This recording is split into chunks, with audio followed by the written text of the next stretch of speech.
news this afternoon, and I'm going to put it up on the screen, that Man United and PSG are progressing in their talks over Ugarte. Both parties have moved closer to the valuation of the player, and the player is open to the challenge of United. Also, Man United are ready to complete the deal for Joshua Zirkzee in the coming days, according to Fabrizio Romano. So 2 more deals close for Man United. We've seen the Lenny Yoro bid accepted. You've got the De Ligt deal that appears to be very, very close. We reported on that this morning. Man United seems, and Ten Hag himself in an interview today has said that up until a month ago, the whole place was chaos, but he's come back and it feels like a new place. It feels organized. It feels cleaner. It feels calmer. Is this PR? Or do you think Man United, when looking at these signings, the way we're operating, the feedback from players and the management so far, do you think Man United are turning a potential corner here, gentlemen? What do we think? Mo, you have to go first because you said you're going to... Listen, couple of things. Yeah. Quality signings. De Ligt, can't go wrong with De Ligt for that price, for 40 million in this day and age. Very good signing, to be honest. Zirkzee, amazing signing. Let's be honest and realistic here. It's very, very good signings. However, a couple of things, and I wanted to discuss it with you, Terry. There are reports that Erik ten Hag still have the final say in the transfers, which is what everyone told us is going to change. Reports coming from inside the camp that he has the final say. He has a veto still, and that hasn't changed yet, even though Dan Ashworth is in the club at the current moment. So that is something that people said that it will change. So I want clarification from you and the people in the chat. Probably they want to know from you, are a Man United fan. You want to know that as well. And also it's apparent from the signings of De Ligt, who's a Dutch guy, Van Nistelrooy coming in to assist him, another Dutch guy. Yes, Manchester United player, ex-player, legend, or whatever you want to call him. And also Zirkzee, another Dutch guy. So the signings are good. I'm behind these signings. But still, Ten Hag looks like he's making decisions. He's the one who's making a decision. And I was under the assumption that that's not going to happen. This is you and cooking, the second Terry, part, bro. Wow. You told me you're going to on. cook, Terry, this Wednesday. I'm not going to talk about Man United. This is the energy that you come with? No, but to be honest, So Terry said that it's going to change. You praise them for 2 signings, and you're just like, Terry, can you clarify if Ten Hag is blah, blah, blah? No, but to be honest, because I can't lie. I said on my channel. Dancing around the point. I am on my channel. Look, I actually like 2 channels. Be a man. I have said that on my channel. I said I like these 2 signings. And I told the Man United fans, you cannot go wrong with Zirkzee for 32 or 34 million pounds and De Ligt for 40 million. So the 2 signings I praise Man United for. But it looks like it is still Ten Hag pulling the strings. It's still telling Erik ten Hag making the decision. That's a couple of things, to be honest. So I think it's a good challenge. I think it's a good challenge, to be fair. I think it's a good challenge. And what I would say is this. Do you remember about 5-6 shows ago, we put up on the screen the new kind of structure at the club. And we knew that the manager, whoever the manager or head coach was, they were going to have a say. So they were going to be able to select the positions of which they wanted to improve. And a list of players would be provided, and they could choose which of those players are off the list. I don't see how the situation is overly different from that. Secondly, and I've said this about Chelsea, so at least you know I'm keeping the same energy. Letting managers have a say on coaching staff, players that come in, is fine when everybody is singing off the same hymn sheet. If you are trying to build a philosophy that manager is bought into and is trying to implement the same as the board, where it becomes a problem is if the board want style A and the manager is using his veto to build style F, and there is no cohesion, there is no chemistry, there is no togetherness. So at the moment, I think it's a fair challenge, but it's one that nobody can really answer until we start to see the fruits of the labor. So I'm not going to lie and say, because initially a lot of the media said the new deal is going to remove the veto. Then some reports, not all of them, have said that it stayed. We haven't seen further clarity on that. That's one of those moments where I'm going to be objective and say that is a slight concern. However, I've said all along, I'm not going to throw baby out with the bathwater because there are certain elements I'm not liking. Overall, I like who we brought into the club. I like the restructuring. I love the majority of the signings that we are looking to bring in.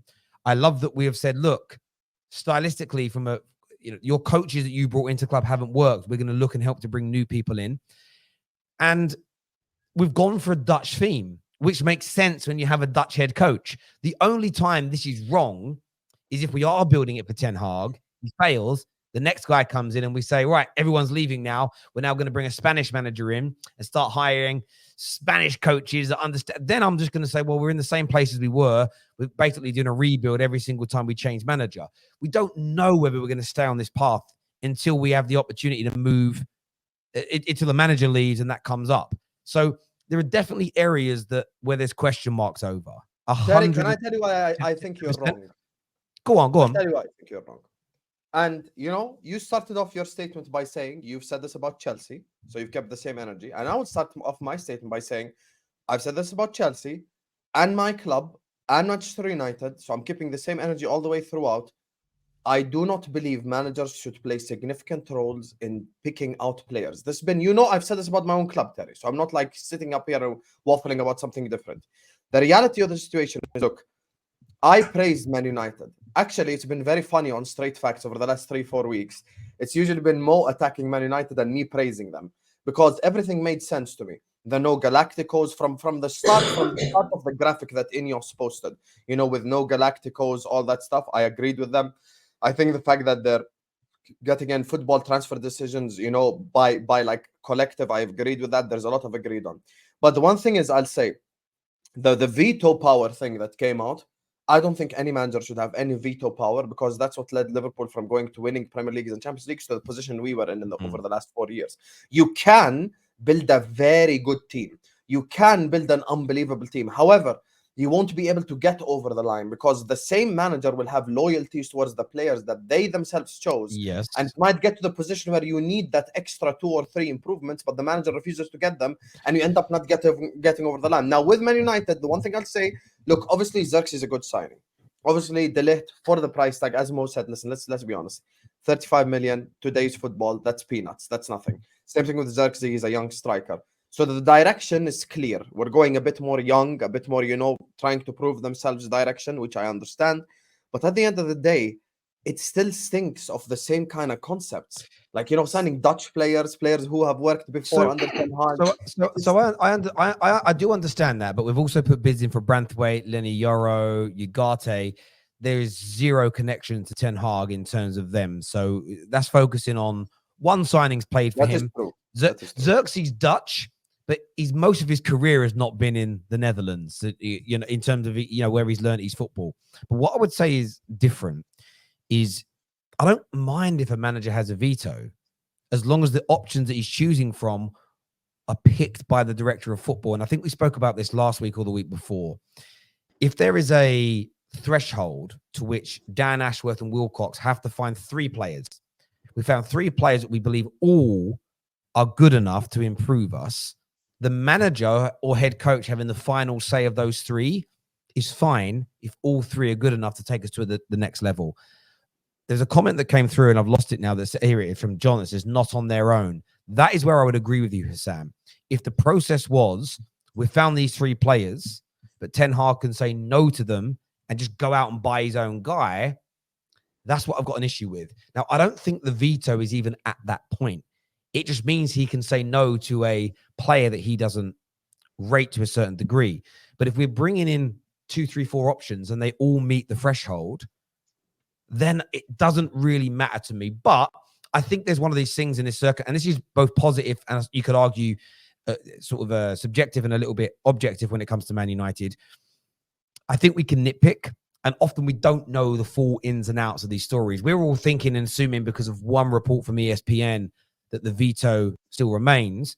So far, no other journalist has reported on that. So we could find out in, it could be in 8 weeks' time that, Ornstein does an interview and says, oh, by the way, yeah, the veto was removed or whatever it may be. So my thing is I'm looking at the overarching business, how much we're looking to pay people, as opposed to nitpicking 1 or 2 areas I'm not happy with. And I think that the negative Man United fans that are out there, that's what they're doing. They're going, right, I love them 10 things, but number 11 on the list is, I hate it. So therefore, I'm going to focus on that negativity. I'm just not in that mindset. I think it's fair challenge, But overarching, I'm very happy with the direction that we're moving in, and the players we're linked with. I agree with both of you. I really, really like them. There's a great mixture of quality and experience. And look, I don't think we're going to get all three of these defenders, but if we end up walking away with this summer with linked today with Ivan Toney as well, if we walk away this summer with Toney, Xerxes, Ugarte, Branthwaite, De Ligt, or De Ligt and Lenny Euro, I'd look at that and think, what a potentially, you've got to see him play, a fantastic start to the new world and the new regime. And I know it's Ten Hag saying it, so maybe you can take it with a pinch of salt. I'm very intrigued to see what other stories come out. But one thing that was fed into me many months ago by journalists that I was talking to privately is that the feeling that Ineos had at Carrington when they first arrived was the place was chaos. The players felt it. The manager himself felt it. But the feedback slowly starting to come out is it feels a much calmer place to work, a more relaxed place to work in sense of the lack of chaos. And I hope that narrative continues because it's true. That is going to pay us dividends, probably even more so than. So what if they disagree, Terry? Signing players?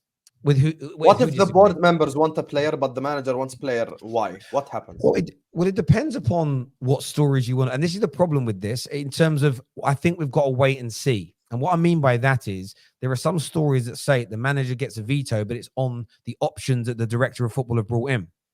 So it's a case of, well, if he disagrees, he might get no.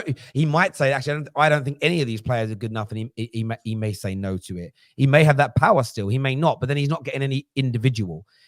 If it's a case of he doesn't get to select the shortlist and he gets to pick from the shortlist, then there is no issue. I also think Ten Hag has to think sensibly around the direction Man United are going in. And if he really wants to remain as manager, I think he realizes I've got to play ball.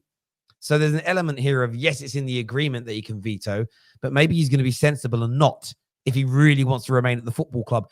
This is why I'm not panicking about some of the areas that give me little concern, because we could all sit here and think of 20 or 30 positive permutations, 20 or 30 negative outcomes. So far, I think the mood and the news coming out of Man United is highly positive.